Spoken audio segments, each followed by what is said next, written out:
Hello, and welcome to another episode of Healthy Perspectives. My name is Vernon Solomon.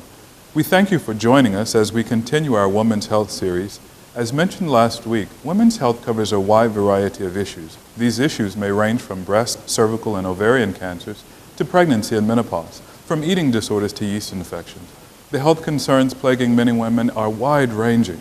Understand also that when we speak about women's health, we do not ignore illnesses such as heart disease, diabetes, and hypertension just because they affect men as well. However, we cannot just look at the physical well-being of a woman, but also her mental and emotional well-being.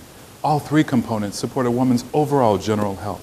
The fact that so many women have also been victims of domestic violence supports the notion that women's health goes beyond physical health care. Nonetheless, a topic that many of our viewers wanted to address is the issue associated with uterine fibroids. I had the chance to sit with Dr. Raymond Mansoor, OBGYN here in Antigua, to discuss some of the symptoms and treatments that women suffering from fibroids should consider. Hi, and welcome back to Healthy Perspectives. As we said at the top, we're speaking with Dr. Raymond Mansoor on a topic that many of our viewers have really been interested in, uterine fibroids.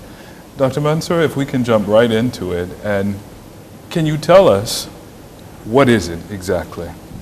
A uterine fibroid is a benign growth that occurs on the uterus of a woman. It starts off from a single smooth muscle cell that's on the wall of the uterus and begins to grow uncontrollably. It packs itself like a ball, like a cricket ball, very hard and very compact.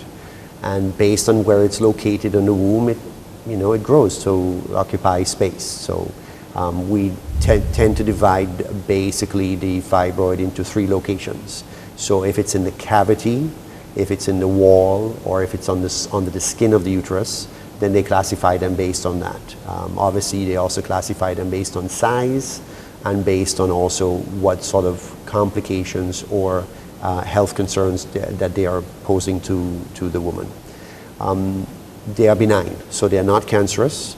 Unfortunately, they are very common. I would probably put it as 7 out of every 10 women will have fibroids at some point in time in their life. So that's 70% of our population. So that's a huge number. Yes. It is a health implication because our population in Antigua is 98% black. Right. So we're going to have a very large health burden when it comes to fibroids.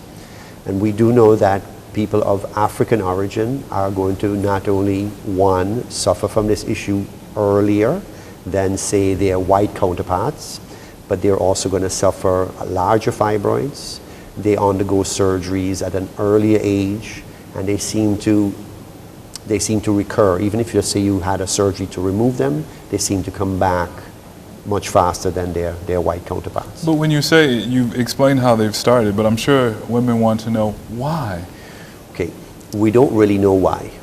There are lots of theories speculating as to what caused this one particular cell to grow uncontrollably.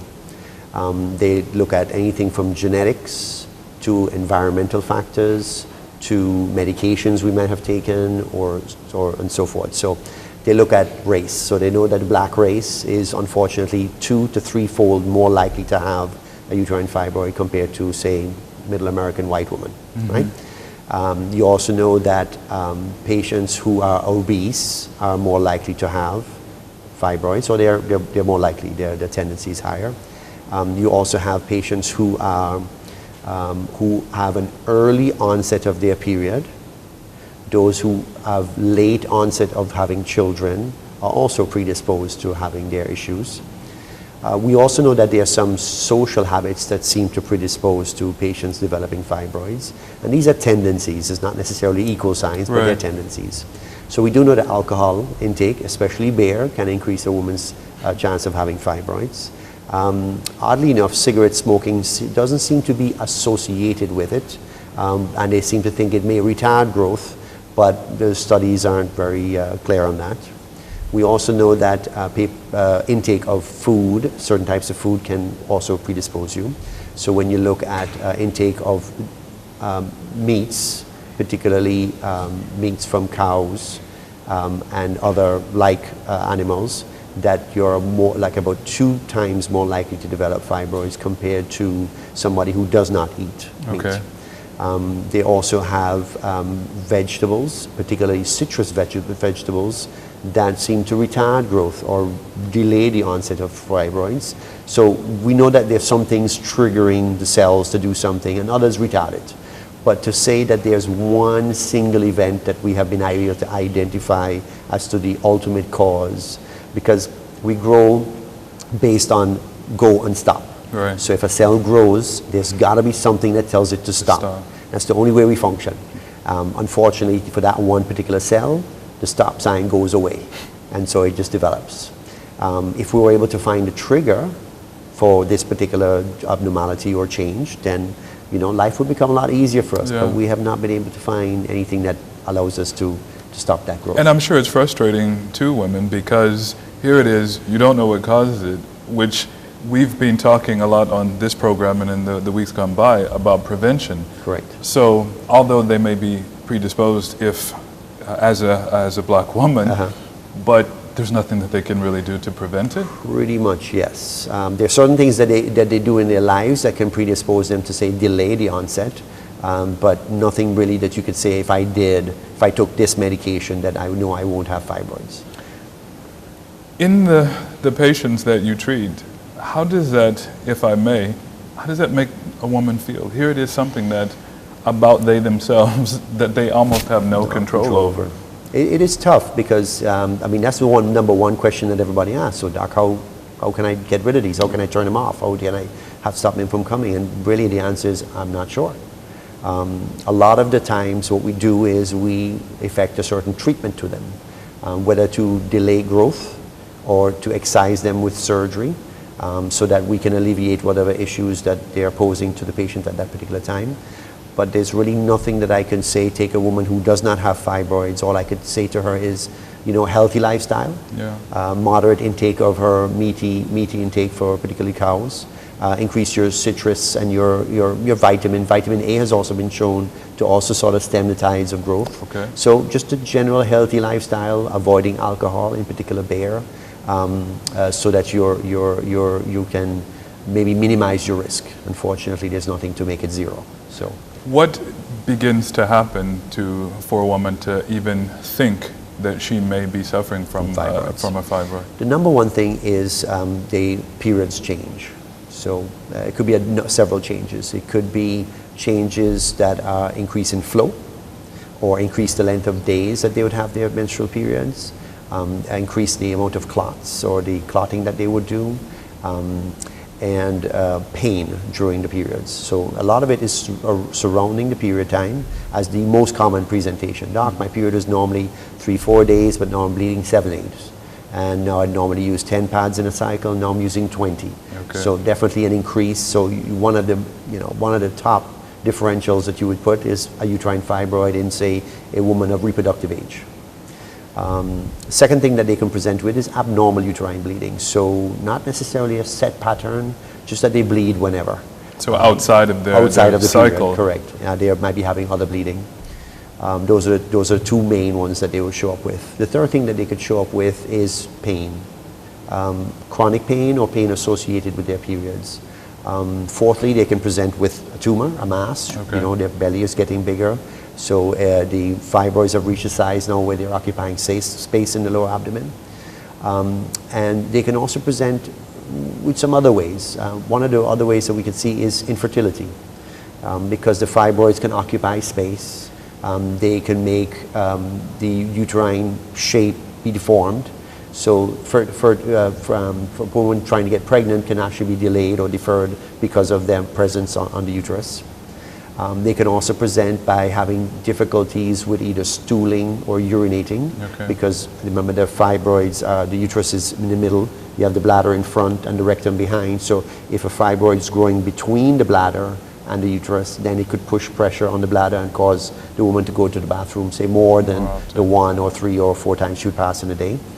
And then also stooling might cause a difficulty because they'll come and say, well, I'm having difficulty passing my stools because just not coming, it's too much pressure. The last one, which presents Rather uncommonly, but it's interesting when it does present, is that they present in that they're having difficulty having intercourse. And it's because they have a very low set fibroid, possibly on the mouth of the womb, which is the cervix, which then occupies space in the vagina. Right. And a lot of times the partner will present with the patient and say, well, look, every time we do have intercourse, it is painful for both of us. Okay. And so when you examine, you realize, well, okay, there is a mass occupying the vagina that just doesn't allow for normal intercourse. Since we're talking about reproduction on a whole, and actually before I do that, we need to take a break. Sure. But I'd like to find out if there are any dangers with regards pregnancy. Okay. Stay with us, we'll be right back, please. The American University of Antigua College of Medicine will host their first annual Women's Health Day on Saturday, October 5th at their campus on Jabberwock Road. Starting at 8 a.m. until 12 p.m., both general women's health as well as antenatal care will be provided. Pre-registration is required and available at the following locations: Mount St. John Medical Center, All Saints Clinic, Clare Hall Clinic, Browns Avenue Clinic, Potter's Clinic, Woods Pharmacy, and Piper's Pharmacy. For further information, please contact us at 484-8900 at extension 5555 or email us at bewell@auamed.net. And welcome back. We are continuing our discussion this evening with Dr. Raymond Mansoor on the topic of uterine fibroids. And before the break, as mentioned, we were talking about reproduction and childbirth, and which leads us then to pregnancy. Should a mother fear for her unborn child if she in fact has fibroid? Fibroids can pose a problem to the pregnancy. And you could divide it out into issues that it could present to the mother, and it could be provided into issues that it could present to the baby. And again, back in the initial part of the conversation, we said that we can triage them based on their location. Right. So if they're close to the cavity, then they could impact the fetal placental unit. So something, if the placenta implants onto a fibroid, let's say if it's in the cavity, or if it's putting pressure on the cavity, it could pose a significant issue to the baby. If the fibroids are in the wall of the uterus or on the outer part of the uterus, under the skin, then they do tend to pose more of an issue to mommy. And mommy's issue is usually pain or discomfort. There is a condition that we call degeneration of the fibroid in pregnancy, which is a self-limiting, very sharp, painful experience that they have. But not everybody gets that. Maybe 10, maybe 15% of the patients may experience that. A lot of times we'd love to have patients come to see us before they conceive so that we can eliminate those issues for her and maybe discuss with the patient who's considering having a baby what are the pros and cons of trying to get pregnant now that we know that you have fibroids. But unfortunately, only 5% of patients may actually present to their doctor in a preconceptional state. So we tend to have to deal with what we are presented with at the time they come in. And unfortunately, when the mom is pregnant, there's very little that we can do at that juncture for her or baby except to monitor and hope that we can progress this pregnancy all the way through. Sometimes the pregnancies declare themselves. We realize that the fibroid is a significant issue and it may succumb to that effect. And so therefore, at her follow-up, then you could consider that because the fibroid was a direct reason why that baby was lost, then you can offer her surgery and have that removed prior to her next pregnancy. Okay. But there's really not much we can do more than that. Thankfully, our experience here is we have 7 out of 10 patients having fibroids here. So we do have quite a bit of patients who do have fibroids in pregnancy. And I must admit that they do reasonably well, albeit they're still high risk. We still do a reasonably good job with them going through and delivering well at the end of the day. So mom presents pregnant with the fibroid. Is it a matter of, and actually let's take it back. You do get mom who comes to you prior to conception. Okay. Is it a matter of removing it at that point? Again, it depends on where it's located. So if it's a small fibroid, perhaps under the skin of the uterus, which we know does not pose a direct impact to the cavity where the baby is going to grow, then it's just vice. Okay. You weigh the pros and cons of surgery at that point versus pros and cons of getting pregnant. But if we clearly see a reasonably sized fibroid within the cavity of the uterus where we know it's going to actively compete for space of a growing fetus, then maybe you can counsel her differently and say, well, it is probably better to have that removed at this juncture rather than risk having a baby that may have complications. Which takes us to the actual treatment. Is Right. that the treatment? And again, you said depending on the actual location. Correct. Are they all that easy to treat? Is it just a matter of going in and removing the fibroid? You need to look at the patient and ask her, what does she want? So if it's a patient who's not interested in fertility at this juncture, who may be having nominal symptoms, bearable, but they're okay, then you could say, well, we could do a watch and see, maybe manage pain levels. If the symptoms are significant enough that the bleeding is dropping her hemoglobin count, in that it is interfering with her personal life or her professional life and so forth, then you need to offer some treatment. The treatments could be divided globally into medical and surgical, of course. Medically, the main thrust would be to stabilize them, not to have them grow any further, Okay. and to manage the bleeding that comes from them. So we have a number of options. We have the contraceptive pill, which we can offer. We have injections, something called a Depo-Provera, which is another type of contraceptive. And there's another one that we could do, which is perhaps the best one, which is something called Zoladex. It's a medication that may temporarily make the person menopausal. Most of the fibroids we know feed off your cycles. So when we cut the cycle out, we're able to then manage the growth of the fibroids. If the patient has fibroids large enough and that she's considering pregnancy, or that it's interfering with her everyday life, then surgery becomes an opportunity at that point. And then there are different types of those. You could consider taking out just the fibroids only, and it's a procedure called myomectomy. Mm-hmm. Or you could take the whole uterus out, but you only offer that in somebody who's finished her family life. In that case, the uterus is removed, so no more periods, but then she's also never going to have any more fibroids. With the previous option of a myomectomy, when we take out the fibroids only, which means the uterus remains behind, then your issues of recurrence is going to be something that you need to talk to her about. Your window, so if I'm able to do a surgery today on a patient and I say, okay, I think I'm pretty happy with my surgery, I've gotten everything that we could need to take out, then her window is 3 to 5 years. Okay. So in 3 to 5 years, she would have another set of fibroids that may need to be addressed. So those are some of the issues when you look only at removing the fibroids only. And then based on what, again, her wishes are, there are other types that we could do. There's something called uterine artery embolization. It is a procedure done by a radiologist who's trained in that. It's that what they do is they reduce the amount of blood flowing to the uterus at any one point in time. So these little coils that they put into the uterine arteries that over time will slowly reduce the amount of blood flowing to the womb. Those coils stay in. And so over time, you starve the fibroids, and so they shrink. You have to satisfy a criteria for that, so definitely something that you'd have to be sized to make sure that you don't have a fibroid that's too large, because if a fibroid that's too large dies, and then it could set up sepsis and maybe an issue to the mom. The other option you have is something called laser ablation. It's not a procedure that's widely available. It's unfortunately reasonably expensive. Yeah. But in the same way that they take laser and blow up kidney stones, what they do in this case is they take a laser and they actually heat the fibroid so that the feeding artery coagulates and dies. So over time, then that fibroid also shrinks. Okay. That unfortunately is not available in Antigua. I was going to ask that. Yeah, not available in Antigua. Neither is the uterine artery embolization. I think the closest place to us in the Caribbean that does uterine artery embolization, I believe, is Jamaica. I think there's a radiologist there who does that now. Otherwise, it's got to be Puerto Rico or somewhere further afield. And you have other options. It just depends on the mother's story and what she'd like to see happen in the future.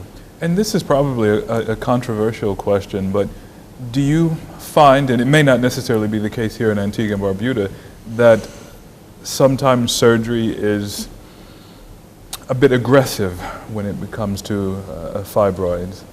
I mean, it really depends on, yes, you'd have to admit that, if you look at it, hysterectomy is the most commonly performed gynecological surgery on earth. Okay, so I'll give you that, that's fine. But I think in the recent times, we have had an upsurge in people offering more alternatives to hysterectomy. Okay. It's actually a very large discussion point for the last decade, I would say, in that how else can we offer, what else can we offer? So this is why uterine artery embolization came up. They're talking now more about minimally invasive surgery, so they're doing hysterectomies now laparoscopically, so to minimize the recovery time for these patients and also complication rates. But you're correct, it is something that we offer reasonably readily. A 44-year-old already have all her children who has large uterine fibroids. Surgery is a valid option. Yeah. And unfortunately is an option also coming in from the patient's point of view who says, okay, doc, I'm ready for my surgery. So they're also coming in asking for it as well. I'm not sure if it's aggressive is the word, but it is one of the more common options that are offered. We need to take another quick break. Please stay right with us. The American University of Antigua College of Medicine will host their first annual Women's Health Day on Saturday, October 5th at their campus on Jabberwock Road. Starting at 8 a.m. until 12 p.m., both general women's health as well as antenatal care will be provided. Pre-registration is required and available at the following locations: Mount St. John Medical Center, All Saints Clinic, Clare Hall Clinic, Browns Avenue Clinic, Potter's Clinic, Woods Pharmacy, and Piper's Pharmacy. For further information, please contact us at 484-8900 at extension 5555 or email us at bewell@auamed.net.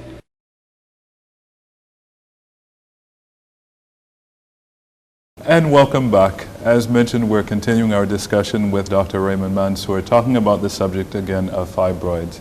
And Dr. Mansoor, because we were talking about some of the treatment options, and do you find that after the procedures, and alluding to what we were talking about during the break, does this affect a woman's sexual behaviors, and will her partner then may have some type of complaint based on?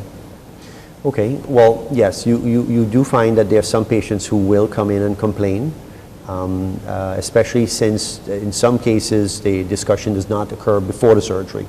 It's important to, when you offer surgery to the particular patient, that you try and indicate to her what her life might be like after. Depending on the type of surgery that we're going to offer to this particular patient, we can divide it out into three main ones. We can say that we're going to take out everything, the whole uterus. We're going to take out only the body of the uterus, leaving the cervix behind, or we're going to take everything out, including the ovaries. Now, a woman's sexual drive comes from her ovaries, but we also find that when you interfere with the genital anatomy, that sometimes patients will say that, you know, having sex now feels different, doesn't feel the same as it was before. And one can expect that with anybody, any part of the body that has been operated on, it is going to be a little bit different. So we do find that patients, when they are trying to ask their physicians, they should ask more questions. They should investigate a little bit more. In particular, if they have, say, a girlfriend who's had that procedure done before, is to get some of that information from them before they decide on which particular surgery might be the right one for them. You find that different people may have different takes on it. And so sometimes, you know, when you give them all the different options, you see them step back a bit and say, you know what, I didn't realize all these options were available. And say, well, okay, think about it. Make sure you decide what exactly you want to have happen. It's because once it's done, it was not something we could undo. Go back, yeah. And so, but, you know, it'd be nice to get the partners in so they can understand what she's going to be like afterwards. But, you know, it's really tough to get sometimes the partners to come in. And it's something that we are trying to actually encourage, you know, as you said, partners coming together. Do you find that we're not seeing enough of that also, enough of the partners coming in? I would say that the only time that I would see patients with partners is pregnancy, and typically in the first couple of visits. and then after a while, all of a sudden they're a little bit more busy. And then when they're having fertility issues. Okay. So when we need to investigate the male aspect of that, then we would ask them to come in at that point. And of course, they're interested at that junction, so they will come in for that. But unfortunately, no, not for many other things. Because this is such a common issue that women are dealing with, And I know this is a broad question, but why do you think we have not been able to hone in? Is the research just not there? Is no one conducting the research? If your statistic was 7 in 10, Right, correct? correct. So that's a large... A large number. I'm really not sure what it is. I don't really see or hear very many research projects on fibroids by itself. You do know that, the HIV is going to take the brunt of the work, Right. all the cancers are going to take the brunt of the work. But there are definitely a number of projects that are on board that are looking specifically at that. It's difficult to say if they are close or not. I really don't think that we're anywhere close to see why exactly that happens. There are a lot of, if you went online, there are a lot of holistic Yes. approaches that are saying we could shrink your fibroids and we can, make sure they go away. But, if somebody really was to find that for true, We wouldn't be in this situation still. Yes, They'll put the gynecologist out of business. And is there also that emotional component? Because it is benign. Right. Is there the fear still there as you would have from the cancer, from the HIV? There is some misconceptions. So you do find a few patients come in and say, I want it out because I know they're going to turn cancerous. Okay. And that we know that doesn't happen. The other issue is because you find them happening in younger patients, they come in with their issues in that, well, I'm worried about my fertility. Why am I having these issues now? I'm not ready to have a family life yet. I don't even have a partner yet. I don't have a husband yet. So they do get worried at that level, and what am I going to do for the next few years while these things are growing in me? What we try and do at that time is stall the growth until we can maybe get closer to the point where they might be considering family life at that juncture. Okay. And then assess them to decide whether, get pregnant first or surgery first before getting pregnant based on where their fibroids are.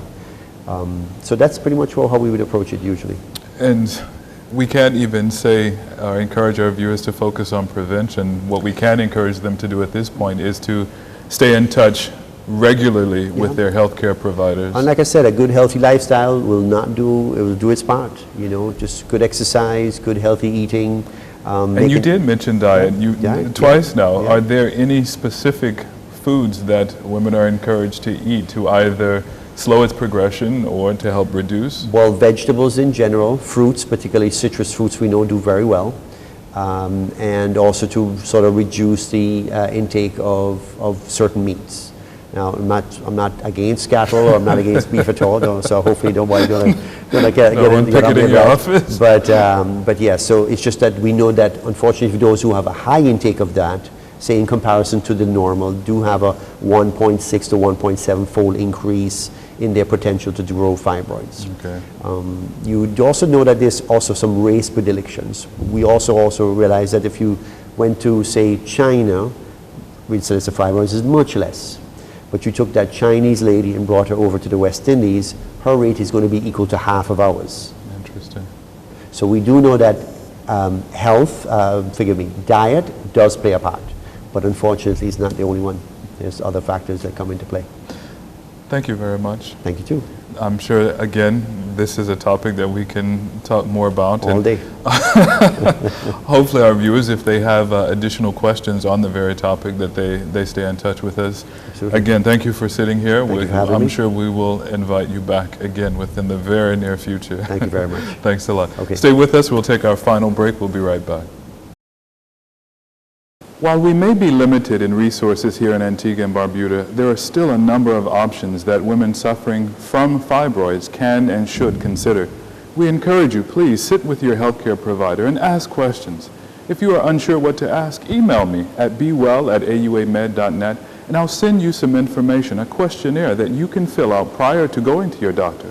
This questionnaire can serve as a guide when the two of you sit to discuss this disorder or any other disorders that you may have. To our wives, mothers, sisters, and aunts, please continue to be actively involved in your health care, and we encourage you to focus even more on preventative health care measures. Do your routine screenings, eat well, stay active. Families and loved ones, you too are a vital link in women's health. Work with them, support them, love them. Take care of yourselves. We thank you for spending some time with us and for allowing us to share healthy perspectives with you. Be well, Antigua and Barbuda, and may your perspective always be a healthy one.